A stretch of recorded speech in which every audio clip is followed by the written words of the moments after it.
Yetu, habari zenyu? Habari zenyu tena? Ekeni sauti. Mnataka harambe? Aya, harambe. Harambe.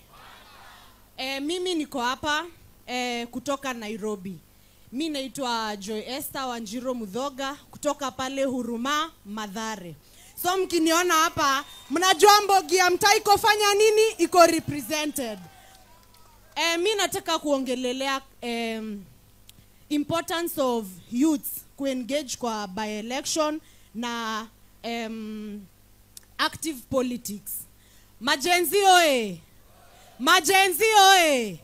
Nani waliuliwa kwa barabara?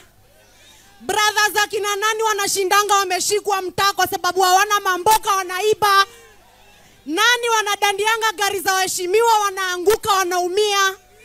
Sisi madem tumechoka kutokuwa pia empowered. Inafanya tunakaa kwa mtaa, wazazi wetu wanakosa fees, tunapata early pregnancy, si ndio? Si dada zenyu hao? Sisi watu wa ghetto tuna experience hizo shida first hand. Na round hii tumesema atukimbizi hizo magari tena. Atukimbizi hizo magari tena. Atupigi hizo simu tukiomba 100.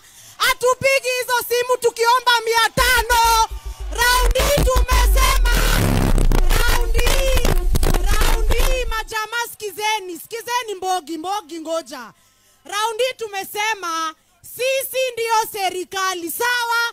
Na tumesema round hii hatupangwingwi, hata hatufanyi nini? Hatupangwingwi. Round hii majamaa sisi tumekuja kujua Gen Z. Kumbe sisi si ati hatunanga kura. Kama mmekuwa mkifollow vile kura zinachukuliwa, kura tuko nazo. Kutokea ndio hatutokeangi majamaa. Round hii atukali